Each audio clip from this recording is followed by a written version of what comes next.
Oke. Bismillahirrahmanirrahim. Assalamualaikum warahmatullahi wabarakatuh. Apa kabar teman-teman semua kelas C dan D yang mengambil mata kuliah ekonomi perencanaan pada pagi hari ini? Pada pagi hari ini kita akan melanjutkan pertemuan kita di dua pertemuan terakhir minggu ini dan minggu depan selanjutnya. Saya ucapkan selamat pada teman-teman yang akhirnya bisa menyelesaikan paper ekonomi perencanaan seutuhnya. Saya ucapkan selamat dan alhamdulillah kemarin teman-teman sudah mendapatkan hasil yang sangat baik. Oke, kita lanjutkan aja pada materi pagi hari ini, yaitu tentang analisis biaya transaksi pada aglomerasi. Nah, ini kita ke pengertiannya terlebih dahulu. Biaya transaksi itu apa? Biaya transaksi itu merupakan ongkos untuk melakukan negosiasi, mengukur dan memaksakan pertukaran exchange. Sedangkan menurut North, biaya transaksi itu sebagai ongkos untuk menspesifikasi dan memaksakan enforce kontrak yang mendasari pertukaran sehingga dengan sendirinya mencakup semua biaya organisasi, politik, dan ekonomi yang memungkinkan kegiatan ekonomi itu mengutip laba dari perdagangan.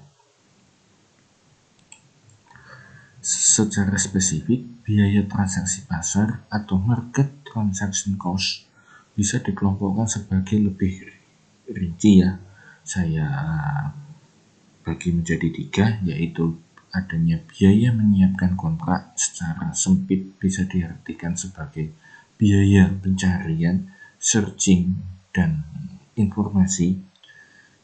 Kemudian biaya mengeksekusi kontrak, concluding kontrak, atau biaya negosiasi dan pengambilan keputusan. Yang ketiga, biaya pengawasan, monitoring, dan pemaksaan kewajiban yang tertuang dalam kontrak atau enforcing the contractual obligation. Forward and reserve menunjukkan bahwa biaya transaksi, ongkos untuk menggunakan pasar, dan biaya memakai hak untuk memberikan pesanan atau orders di dalam perusahaan, managerial transaction cost. Di samping itu, ada juga rangkaian biaya yang diasosiasikan untuk menggerakkan dan menyesuaikan dengan kerangka politik kelembagaan. Ronald Coase ya, ini peraih Nobel Ekonom pada tahun 91. Dia percaya bahwa biaya transaksi itu tidak hanya mempengaruhi penyusunan kontrak, tetapi juga mempengaruhi barang dan jasa yang diproduksi. Argumen adanya biaya transaksi itu mendorong munculnya perusahaan. Pertanyaan, bagaimana memproduksi dan apa yang diproduksi meliputi dipertimbangkannya biaya transaksi. Pada era sekarang, informasi mengenai kontrak dan aktivitas perusahaan mulai diperhatikan oleh para ekonom. Mulai diperhatikannya biaya transaksi telah mendorong terjadinya saling keterkaitan antara ilmu hukum, ilmu ekonomi, dan kelembagaan. Kelembagaan pada pengertian di sini ya, itu sebagai rule of the game pada perekonomian atau aturan-aturan permainan yang baku dalam perekonomian. Nah, ini ada sumber-sumber dan jenis biaya transaksi ya. Ada spesifikasi aset, ada uncertainty atau ketidakpastian, dan adanya ketidakpastian lingkungan perilaku. Ya, ada sumber biaya transaksi ini penjagaan, adaptasi, dan evaluasi kinerja. Mohon maaf. Lalu jenisnya biaya transaksi ini biaya menjalin penjagaan, adanya biaya komunikasi, negosiasi, dan koordinasi, lalu biaya pemeriksaan dan seleksi. Kemudian biaya alternatif yaitu gagal melakukan investasi ke dalam aset produktif, gagal adaptasi atau mengadaptasi ya. Kemudian ini mengidentifikasi mitra yang sesuai respons kehilangan produktivitas melalui upaya penyesuaian. Ini kalau dilihat dari sudut pandangnya biaya alternatif, terdapat adanya kegagalan-kegagalan dalam menyesuaikan keadaan.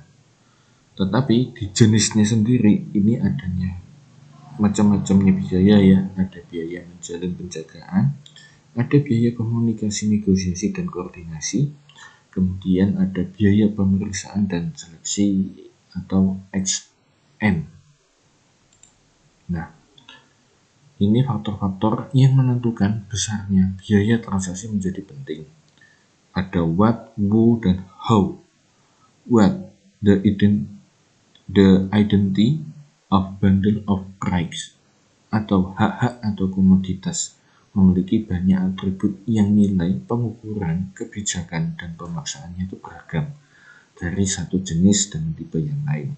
Who, to identity of agent involved in, kemampuan erat dengan faktor-faktor manusia yang muncul dalam asumsi rasional, seperti menyimpan, mencari, memproses informasi, dan batas-batas bahasa dalam penyampaian pengetahuannya kepada orang lain.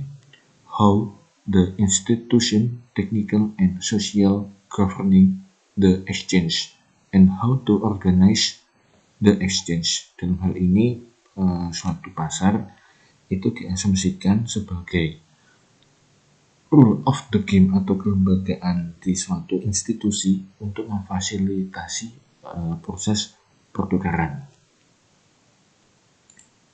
Nah, ini paradigma biaya transaksi dengan aglomerasi.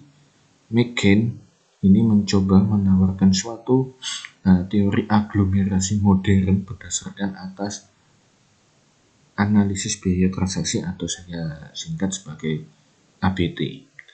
Berupaya memberikan beberapa alternatif definisi atas berbagai jenis penghematan aglomerasi dengan menarik suatu perbedaan yang fundamental antara biaya yang terjadi untuk mengatasi masalah jarak atau ruang dengan biaya yang muncul karena berlokasi pada suatu titik ruang. Hipotesis suatu perusahaan akan mencapai suatu keseimbangan keputusan untuk memenuhi kebutuhan dalam hal satu, biaya transaksi jarak, jelas ini sangat diperlukan sekali. Yang kedua, biaya efisiensi faktor tertentu yang berhubungan dengan lokasi, ini juga sangat perlu diperhatikan ya, sebagai efisiensi faktor-faktor dari lokasi ke menuju tempat produksi atau industri. Kemudian biaya koordinasi ini sangat juga diperlukan ya, karena koordinasi antara suatu sistem A dengan sistem B ini perlu adanya biaya-biaya yang memungkinkan agar koordinasi ini menjadi berjalan sebagaimana yang sudah ditentukan di dalam perencanaan sebelumnya. Kemudian biaya peluang kebutuhan ini juga sangat harus diperhatikan juga, karena kalaupun tidak juga pastinya nanti akan terganggu ya suatu perusahaan atau kegiatan usaha yang lainnya itu dalam mencapai suatu keseimbangan keputusan ini akan menjadi sedikit terganggu. Dengan kata lain, tadi ya ada 4 jenis biaya yang berkaitan dengan perilaku klaster industri, di mana 2 jenis yang pertama tadi ini berarti 1 dan 2 ini sebagai penghematan aglomerasi. Dan dua jenis yang terakhir, biaya koordinasi hierarki dan biaya peluang kebutuhan, ini sebagai penghematan aglomerasi. Ya, sebagai dua jenis yang pertama ini tadi sebagai penghematan aglomerasi, dan dua jenis yang terakhir ini juga sebagai penghematan aglomerasi. Itu aja, sekian dari saya pada presentasi pada materi pagi hari ini. Kiranya kalau teman-teman ada yang ingin ditanyakan masalah analisis biaya transaksi pada aglomerasi, nanti bisa dicantumkan di mana kolom komentar channel YouTube saya, atau bisa juga di grup WA. Kalaupun merasa sungkan, bisa juga japri ke saya siap untuk menjawabnya. Kemudian selain nanti di video ini, nanti saya masih ada satu tang lagi, yaitu video Q&A waktu pas bulan puasa kemarin, yang saya minta teman-teman untuk membuat pertanyaan lalu dikirimkan ke saya, nanti akan saya jawab dan saya akan pilih berdasarkan random pertanyaan-pertanyaan yang sekiranya cukup baik. Oke, itu aja, sekian dari saya. Mudah-mudahan teman-teman semuanya sehat selalu di keadaan nanti ini menuju transisi new normal, karena di masih masa-masa pandemi ini saya berharap semuanya dalam keadaan sehat walafiat, dan ada beberapa teman-teman yang sudah melaksanakan kegiatan magang untuk memenuhi syarat kelulusan. Saya doakan semoga mendapatkan hasil yang terbaik. Amin. Saya akhiri, wassalamualaikum warahmatullahi wabarakatuh.